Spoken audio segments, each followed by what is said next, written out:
Israel और Iran के बीच जबरदस्त जंग जारी है। दोनों ही देश एक दूसरे पर ताबड़तोड़ मिसाइलें दाग रहे हैं, जिसकी वजह से न सिर्फ भयंकर दोनों ही देशों में नुकसान हुआ है, बल्कि कई लोगों की जान तक चली गई।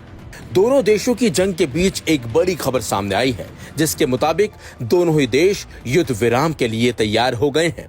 अमेरिका के राष्ट्रपति डोनाल्ड ट्रंप ने ईरान और इजराइल के बीच सीज फायर का ऐलान किया है। हालांकि अमेरिका की तरफ से की गई इस घोषणा को लेकर संघर्ष में जुटे दोनों देशों की तरफ से आधिकारिक तौर पर कुछ नहीं कहा गया। माना जा रहा है कि ईरान और इजराइल दोनों ही इस सीज फायर पर समर्थन जता रहे हैं। खास बात यह है कि अमेरिका ने ये घोषणा ईरान के परमाणु ठिकानों पर हमले के एक दिन बाद की है। अमेरिकी राष्ट्रपति ने ट्रूथ सोशल पर कहा कि युद्ध विराम से युद्ध का आधिकारिक अंत होगा, जो कि 3 ईरानी परमाणु स्थलों पर अमेरिकी हमले के बाद शत्रुता में एक बड़ा बदलाव है। मैं दोनों देशों इजराइल और ईरान को बधाई देना चाहूंगा कि उनके पास वो सहनशक्ति, साहस और बुद्धिमत्ता है, ये मानते हुए कि सब वैसा ही होगा जैसा होना चाहिए और ऐसा ही होगा। मैं दोनों देशों इरान और इजराइल को शुभकामनाएं देना चाहता हूं कि उनके पास इसे खत्म करने का साहस और क्षमता है, जिसे 12 दिनों तक युद्ध कहा जा सकता है। ट्रंप का कहना है कि ईरान और इजराइल को जारी मिशन पूरा करने के लिए कुछ समय मिलेगा, जिसके बाद चरणबद्ध तरीके से सीजफायर शुरू हो जाएगा। फिलहाल ट्रंप के बयान पर इजरायली सेना ने टिप्पणी करने से इनकार कर दिया है। वहीं ईरान के सरकारी मीडिया ने भी अभी तक कुछ बयान स्पष्ट नहीं किया है इस पर। सीजफायर पर तेहरान की प्रतिक्रिया क्या है? Aim right, achieve big. At KR Mangalam University, we provide you the platform to turn your dreams into reality. At KR Mangalam University. वहीं ईरान के विदेश मंत्री सैयद अब्बास अरागची ने इस पूरे मामले पर कहा कि जैसे कि ईरान ने बार बार स्पष्ट किया है कि इजराइल ने ईरान पर युद्ध शुरू किया, ना कि इसके विपरीत। अभी तक किसी भी युद्ध विराम या सैन्य अभियानों की समाप्ति पर कोई समझौता नहीं हुआ है। हालांकि बशर्ते कि इजरायली शासन ईरानी लोगों के खिलाफ अपने अवैध आक्रमण को तेहरान समय के अनुसार सुबह 4 बजे से पहले बंद करे। हमारा उसके बाद अपनी प्रतिक्रिया जारी रखने का कोई इरादा नहीं है। हमारे सैन्य अभियानों की समाप्ति पर अंतिम निर्णय बाद में लिया जाएगा। ट्रंप युद्ध विराम का दावा कर रहे हैं, जबकि दोनों ही देशों का इस मामले पर अभी किसी तरह का कोई आधिकारिक बयान नहीं आया है। हालांकि अरागची ने ये सब अब इजराइल पर छोड़ दिया है। फिलहाल देखते हैं कि ट्रंप के दावों में कितनी सच्चाई है, क्योंकि दोनों ही देशों की तरफ से जब तक कोई आधिकारिक बयान नहीं आ जाता, तब तक कुछ कहना भी जल्दबाजी होगा। लेकिन दोनों ही देशों के बीच युद्ध विराम होना चाहिए, क्योंकि दोनों ही देशों को न सिर्फ नुकसान हो रहा है, बल्कि आम लोगों की जान भी जा रही है।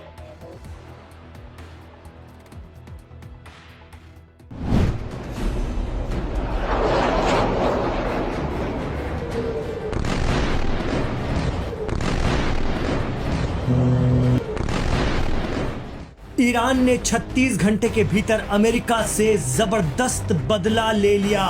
जी हां, गुस्से से आग बबूला ईरान ने अरब देशों में मौजूद, मिडिल ईस्ट में मौजूद अमेरिकी सैन्य ठिकानों और एयरबेस पर ताबड़तोड़ हमले कर दिए। अपनी लंबी दूरी तक मार करने वाली मिसाइलों खैबर शिकन और खुर्रम शहर के बाद समंदर में अमेरिकी ताकत को टारगेट करने के लिए ईरान ने एंटी शिप क्रूज मिसाइलें भी निकाल ली। मीडिया रिपोर्ट बता रही है कि ईरान के पास मिसाइलों का जखीरा है और अब तक उसने अपनी बहुत कम ताकत दिखाई थी, लेकिन अब अमेरिका के खिलाफ वो उतर गया है और जबरदस्त हमले अंजाम दे दिए हैं।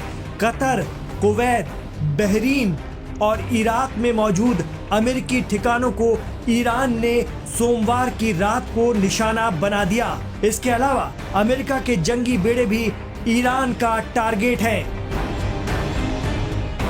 इसके लिए उसके जखीरे में छोटी दूरी तक मार करने वाली या अली, अबू मेहदी और नासर 1 नाम की मिसाइलें हैं। कहा जाता है कि ईरान अब इन्हें बाहर लाया है।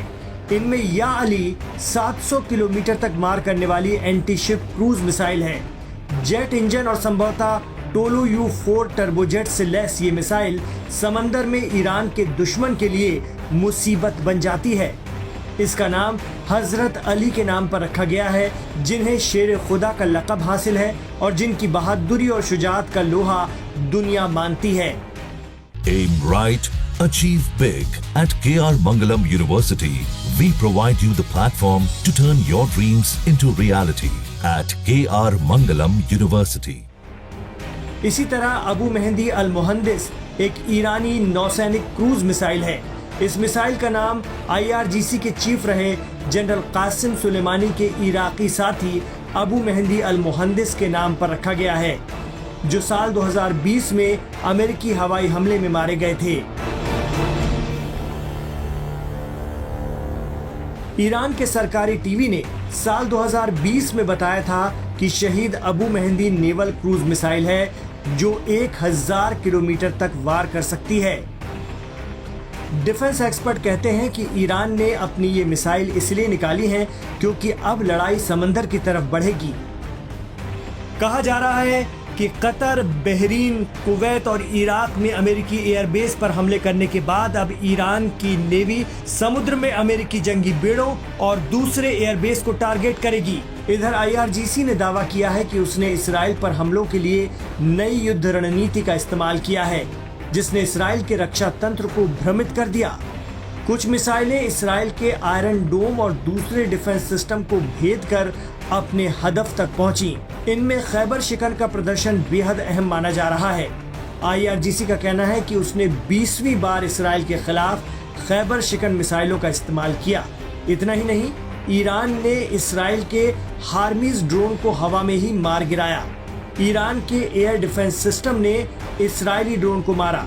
इसराइली मीडिया के हवाले से खबर आई है कि इसराइल ने ईरान से युद्ध खत्म करने का संदेश भेजा है। वहीं ईरान की तरफ से कहा गया है कि ये जंग खत्म करने का वक्त नहीं है।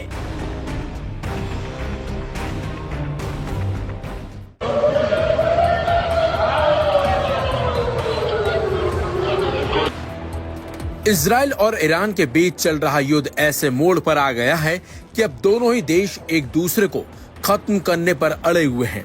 दोनों ही देश एक दूसरे पर ताबड़तोड़ हमले कर रहे हैं, लेकिन ईरान पर अमेरिकी हमलों ने इस जंग को और ज्यादा भड़का दिया है। इस हमले का बदला लेने के लिए ईरान ने इजराइल पर हमले तेज कर दिए हैं। ताबड़तोड़ मिसाइलें ईरान की तरफ से इजराइल पर दागी जा रही हैं।